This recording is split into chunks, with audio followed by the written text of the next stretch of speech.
जय श्री महाकाल।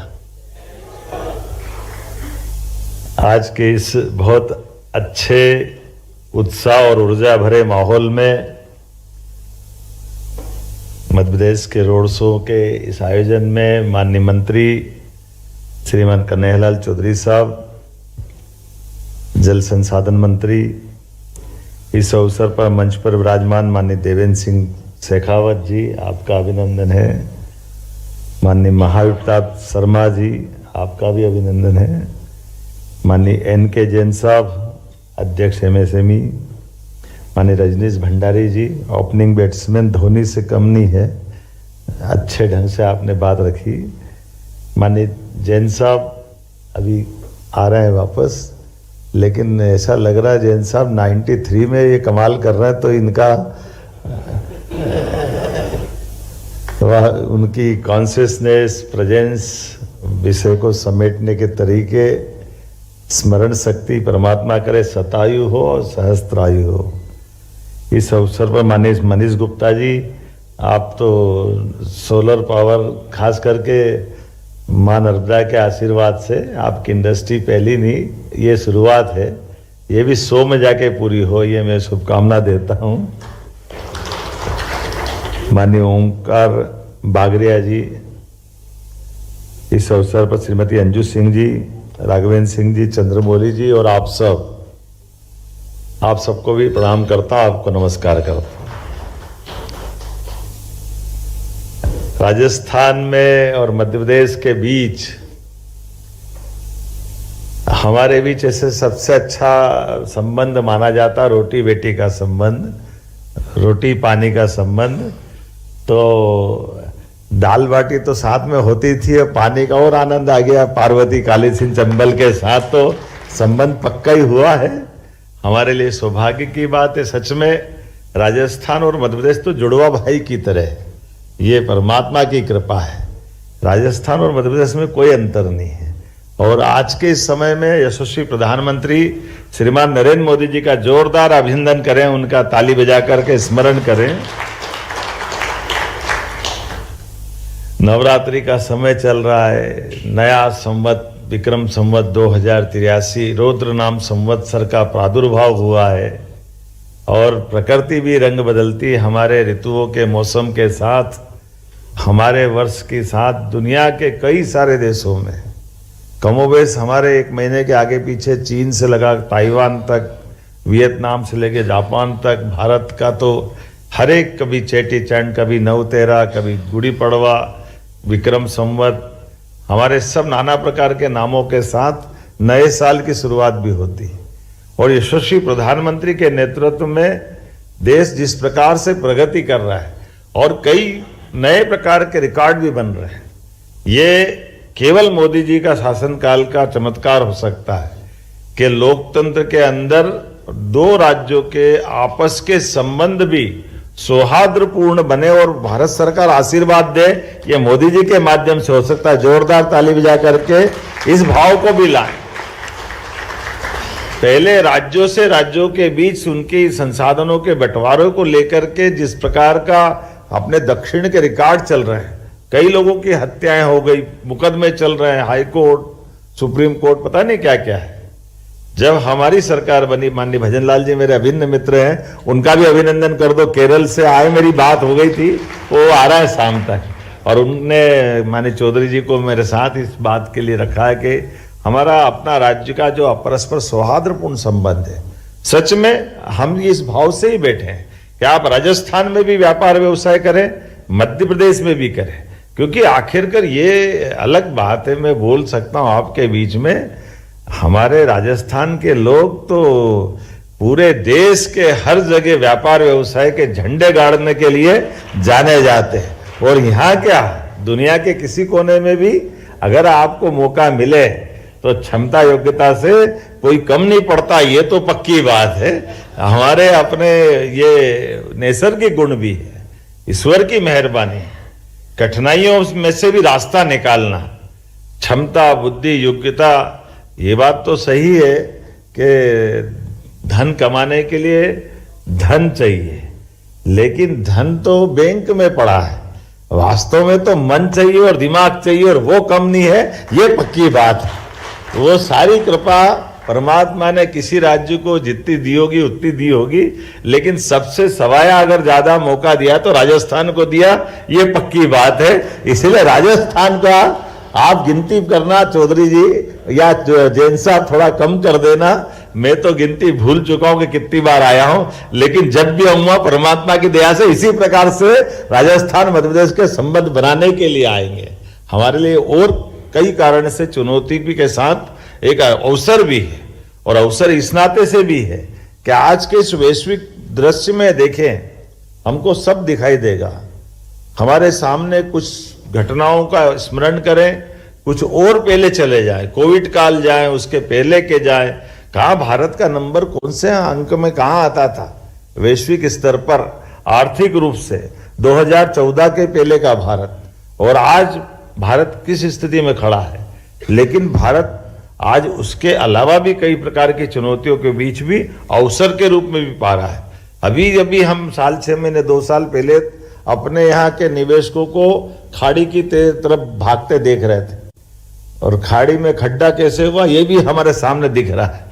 अपने सामने जो माहौल बना है, मैं किसी पे टिप्पणी कर लूंगा, ये मैं जिस जगह हूं उस जगह की दृष्टि से थोड़ा चुनौतीपूर्ण भी है, और ये मैं मान के चलता हूं कि केवल समझने की आवश्यकता है, लेकिन इस बात को भी समझने की आवश्यकता है कि आज जीने की कला, जीने की दृष्टि, धन की उपलब्धता, धन को समाज और संसार में किस प्रकार से लेकर के उपयोग और उपभोग करने की आवश्यकता है।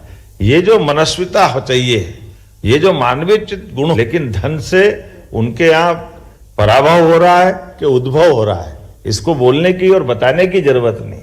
लेकिन धन के माध्यम से भी हिम्मत के बलबूते पर देश को आगे बढ़ाने के लिए माननीय मोदी जी अनथक प्रयत्न कर रहे हैं, और मोदी जी के आशीर्वाद से अब आप बताओ 2 राज्य पीकेसी योजना केवल राजस्थान का उल्लेख कर दे, सब मिलाकर 70,000 करोड़ से 1 लाख करोड़ की तरफ बढ़ रही, और 1 लाख करोड़ की योजना में केवल हमारा दोनों राज्य का तो 10% लगना है, और बाकी सारा पैसा भारत सरकार देगी।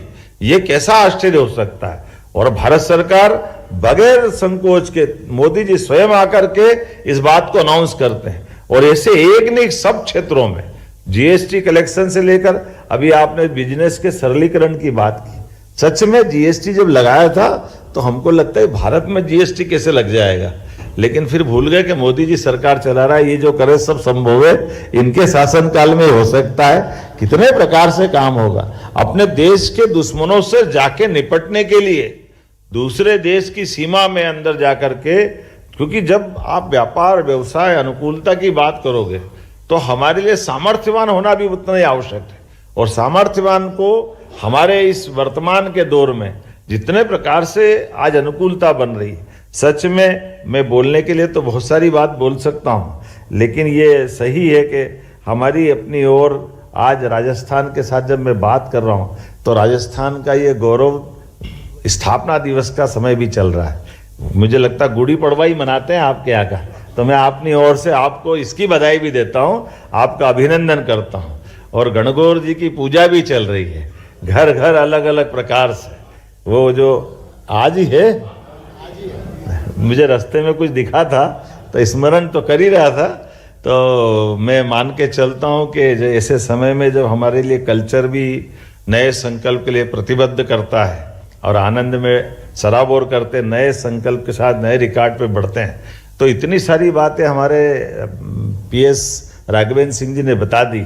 ये बात सही है कि हमने अपने मन को इस भाव से ला करके कि एक बार कुछ काम करना तो करना, और सभी सेक्टर में समान रूप से करना। इसलिए हमने बहुत सारे प्रशासनिक स्तर पे भी बदलाव भी किए हैं। और बिजली की बात आपने कही, हमारी मध्य प्रदेश की बिजली से तो दिल्ली की मेट्रो ट्रेन भी चल रही है। आज के समय में जितनी सस्ती बिजली मध्य प्रदेश में है, 2 रुपया 9 पैसे से हमारी बिजली हम अपने यहाँ उपलब्ध करा रहे हैं। कितने प्रकार से क्या क्या सोच रहे हैं, कुछ कल्पना करना कठिन है, लेकिन हर एक तरह से व्यापार व्यवसाय को बढ़ाने के लिए एमएसएमई, हेवी इंडस्ट्री, लघु कुटीर उद्योग और सभी प्रकार के क्षेत्र में जितने प्रकार से कर सकते हैं वो हम लगातार कोशिश भी कर रहे हैं। और उसी प्रकार से इंडस्ट्रियों का प्रकार भी हमारे लिए आज उतना ही महत्व का है। माइनिंग सेक्टर के अंदर में भी बहुत तेज गति से हम आगे बढ़ रहे हैं। और माइनिंग सेक्टर के अलावा जैसे वर्तमान के दौर में हेल्थ के मामले में भी मेडिकल कॉलेज खोल रहे हैं। अब मेडिकल कॉलेज में भी हमने पीपीपी मॉडल पे 10 साल के लिए हमारा 300 बेड का हॉस्पिटल आपको देंगे और 30 एकड़ जमीन 1 रुपये में देंगे। आप मेडिकल कॉलेज के लिए हॉस्पिटल हमारा वापरो, बाद में अपना मेडिकल कॉलेज के साथ में अपना पढ़ाने की बिल्डिंग बना लो। और पढ़ने वाले बच्चों की जो सरकारी बच्चे जिस कोटे से आएंगे, जितने बच्चे पढ़ के निकलेंगे उसमें अगर आपने फीस रखी और फीस के लिए भी बच्चों को आपको देखने जाने की ज़रूरत नहीं, वो सारी 70 लाख 80 लाख जो भी फीस होगी वो भी सरकार आपको बच्चों को लोन दे देगी। और ताकि डॉक्टर बनाना हमारा काम है, आपका काम मेडिकल कॉलेज चलाना है। और उस निकले वाले बच्चे से फिर 5-6 साल में उनको अपनी नौकरी दे करके उनसे हम अपनी उस हिसाब किताब को करते रहेंगे। आपका मेडिकल कॉलेज भी चलता रहेगा, हमारी हेल्थ की सुविधा भी चलती रहेगी और ये मल्टीपर्पज़ काम होता रहेगा। आज के समय में ऐसे कई सारे बदलाव हमने कर दिए। ऐसे इसी के समान आज के समय में दूध उत्पादन के लिए भी हम आगे बढ़ रहे हैं। दूध उत्पादन के लिए अब गौशालाएँ भी हम बड़ी बड़ी खुलवा रहे हैं। आज के समय में कार्बन वाली खास करके आपके यहाँ इसी का चुनौती भी है ना इंडस्ट्री वालों के लिए। तो इंडस्ट्री वालों की दृष्टि से 5,000 से 50,000 तक की गौशाला आप खोलो तो गौशाला के लिए 200 एकड़ से लेके 400, 500, 700 एकड़ जमीन भी हमारी तरफ से देंगे। प्रति गौमाता 40 रुपया रोज आपको देंगे। दूध भी आप बेचो, बाद में गोबर का, गौमूत्र का जो उपयोग करना वो भी आप करो और उसके माध्यम से कार्बन क्रेडिट भी आप लो। और हमारी अपनी इस भावना के बलबूते पर भविष्य में गोवंशी नस्लों का सुधार भी कराएं, दूध का उत्पादन भी बढ़ाएं और डेयरी में भी मदद करें। अपने यहाँ तो दूध दही का देश है, दुनिया में भारत की पहचान कैसे है, राम और कृष्ण के समय से। और ऐसी गौशालाओं को भी प्रोत्साहन दे रहे हैं और व्यक्तिगत भी डेयरी के लिए उत्पादन बढ़ावा दे रहे हैं। इसलिए हमारी सरकार ने, माननीय मंत्री जी, हमने तो निर्णय किया है कि कक्षा 1 से लेकर के 8 तक के सारे बच्चों को सरकार की तरफ से सरकारी स्कूल में फ्री दूध पिलाने की व्यवस्था भी हमारी तरफ से होने वाली है कि बच्चे भी हष्ट पुष्ट हो, आगे बढ़े। जब कुपोषण की बात करेंगे तो काहे के अंडे मंडे की बात करो, दूध पिलाओ, आगे बढ़ाओ। होना चाहिए कि नहीं होना चाहिए? दूध का आनंद है तो दूध ही है ना।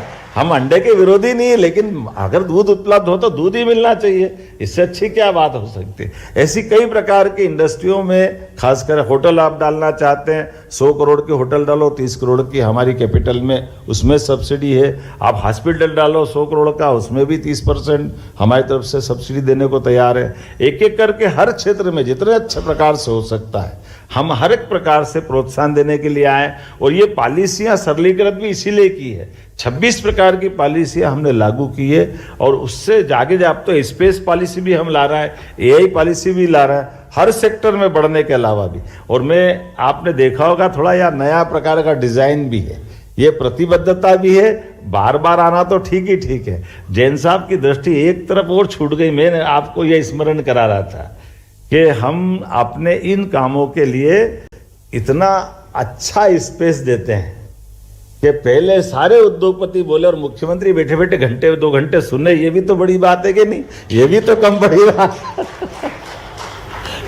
जब काम का, धंधा का और अच्छे प्रकार से व्यवस्था का काम का सवाल हो तो घड़ी बंद करके बैठने की जरूरत होना चाहिए कि नहीं होना चाहिए? दिल खोल के सुनो, सबकी बात सुनो, सबके आइडिया काम आएंगे और उसी से तो रास्ता निकलेगा। जब हमको ठोस काम करना है तो मनस्थिति भी वैसी चाहिए। और जैसे आपने कहा फॉरेस्ट बढ़ रहा है, वो आप टाइगर देख करके आए। अब टाइगर सफारी हमने अपने रीवा में बना दी और रीवा के अंदर में एयरपोर्ट भी चालू कर दिया है। और एयरपोर्ट के माध्यम से हमने अपनी एविएशन पॉलिसी मध्य प्रदेश सरकार ने चालू की।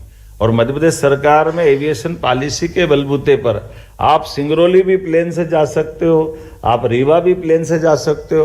और भारत सरकार की जितनी एविएशन कंपनी वो सब दौड़े दौड़ी मध्य प्रदेश आ रही है, क्योंकि हेलीकॉप्टर में भी और हवाई जहाज में भी दोनों जगह हम VGF दे रहे हैं। तो 50,000 की टिकट में 35,000 भारत सरकार को हमारी तरफ से हम पर सीट मिला रहे हैं। 15 लाख की अगर इंटरनेशनल सर्विस अगर उनकी हमारे यहाँ आती है तो पर फ्लाइट 15 लाख रुपए को हम अपनी सब्सिडी उसके लिए देने को तैयार है। इसी के बलबूते पे रीवा रायपुर, रीवा दिल्ली, रीवा इंदौर, राज्य के अंदर भी राज्य के बाहर भी हर एक जगह इस प्रकार, जैसे आपने देखा होगा हेलीकॉप्टर उड़ता उत्तराखंड में गंगोत्री, यमुनोत्री, केदारनाथ अपन जाते हैं ना, तो वो क्या 1-2-3 मिनट का ही चलाता है और 2-3 मिनट में 12,000 15,000 ले लेता हो।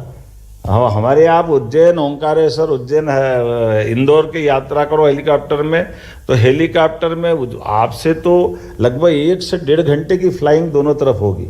आपसे केवल 10-12,000 15,000 ही लेंगे, लेकिन 35,000 पर सीट मध्य प्रदेश सरकार देने को तैयार है। क्योंकि हमारा कहना है कि कुल मिलाकर टूरिज्म बढ़ाना है तो यात्रियों को कम समय में आवागमन की सुविधा देने की जरूरत है।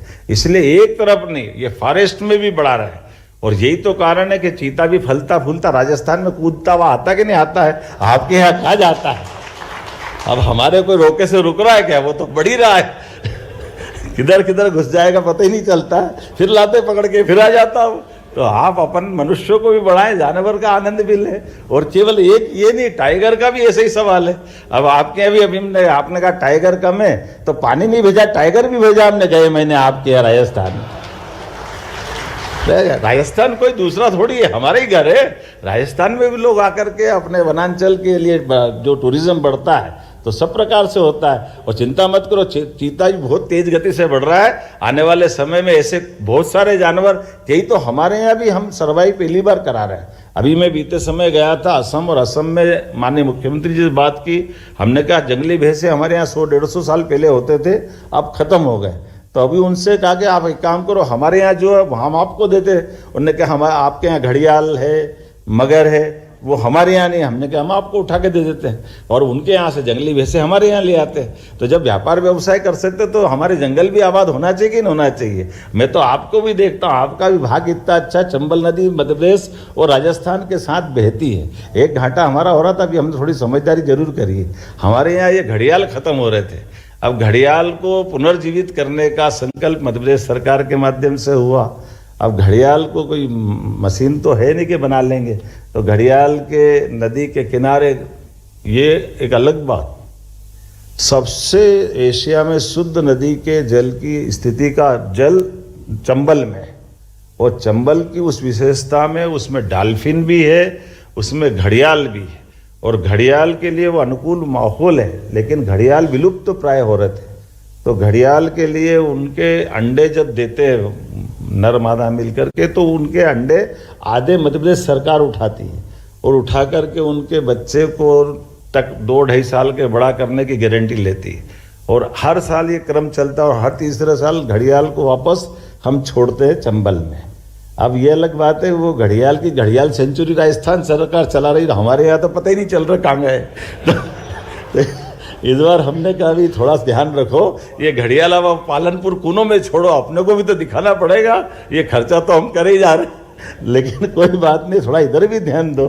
ऐसे एक नहीं, बहुत सारे चीज़ों में। लेकिन ये बात सही है, आने वाले समय में जैसे हम आपसे बात कर रहे हैं, ऐसे हमने उत्तर प्रदेश के साथ बिजली के बंटवारे को लेकर के बहुत अच्छी 2000 मेगावाट की योजना बनाई।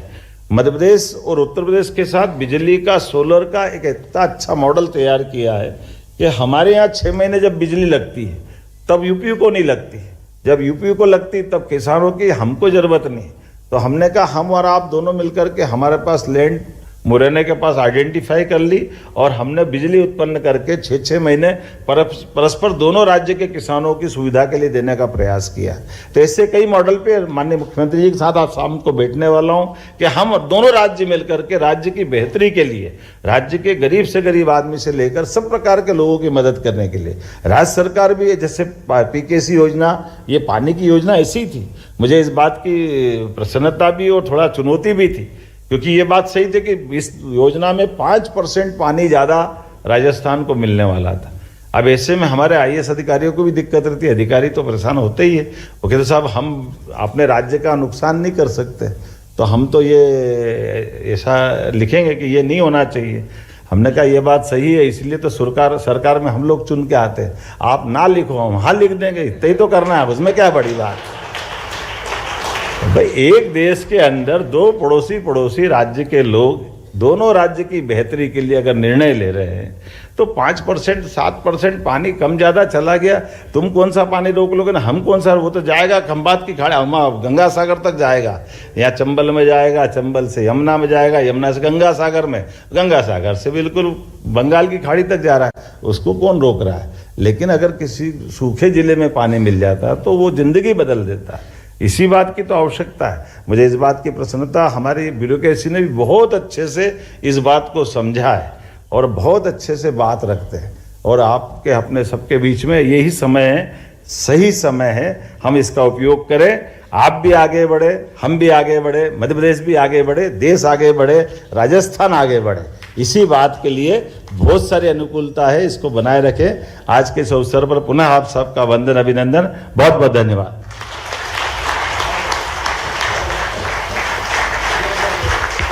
बहुत बहुत धन्यवाद सर। आपके साथ मंत्र साझा करना और आपको सुनना हमेशा सौभाग्य की बात होती है।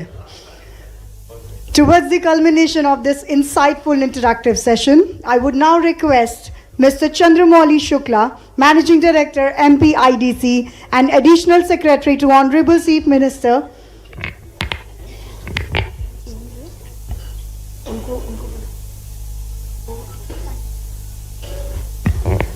with a slight change, I would request Mr. N.K. Jain to please come up right here on the stage and extend the vote of thanks for everyone.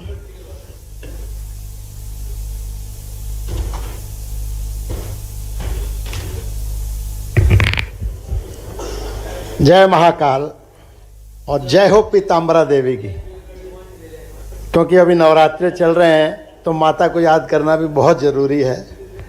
सर्वप्रथम मैं हमारे आज के सम्मानित अतिथि जिन्होंने इस सभा का आयोजन किया है, डॉक्टर मोहन यादव जी, जो मुख्यमंत्री हैं मध्य प्रदेश के, हमारा पड़ोसी राज्य है, आपका मैं राजस्थान में बहुत बहुत स्वागत और अभिनंदन करता हूं कि आप यहां पधारे। और हमारा एक मुख्य डायलॉग होता है राजस्थान का, पधारो मारे देश। तो आप पधारिए, बार बार आते रहिए, हम बार बार आपका स्वागत और अभिनंदन करेंगे। पुनः बहुत बहुत स्वागत और अभिनंदन आपका। आपकी पूरी टीम MPIDC की पिछले 3 दिनों से इस तैयारी में लगी हुई है और लगभग सभी इंडस्ट्रीज एसोसिएशन के लोगों को उन्होंने टच किया है। और हमारे उनके बुलावे पे, हमारे सहयोग के साथ जो इतने बड़ी संख्या में उद्योगपति यहाँ मौजूद हैं और जो मंच पे हैं वो और जो सामने बैठे हैं वो, मैं सभी से एक निवेदन करना चाहूँगा कि पहली इंडस्ट्री आप राजस्थान में लगा चुके हैं, कई लोग दूसरी भी लगा चुके हैं, तो दूसरी और तीसरी इंडस्ट्री मध्य प्रदेश में लगा सकते हैं और वहाँ इन्वेस्टमेंट कर सकते हैं। निश्चित रूप से दोनों प्रदेश का फायदा होना चाहिए, क्योंकि मध्य प्रदेश की कुछ योजनाएं जो मुझे बहुत अच्छी लगी, वहाँ पर बिजली बहुत सस्ती है, वहाँ पर ज़मीन बहुत सस्ती है और वहाँ के ब्यूरोक्रेट्स का सहयोग बहुत अच्छा है। इन 3 चीज़ों की ही आवश्यकता होती है। बाकी फर्टाइल ब्रेन तो राजस्थान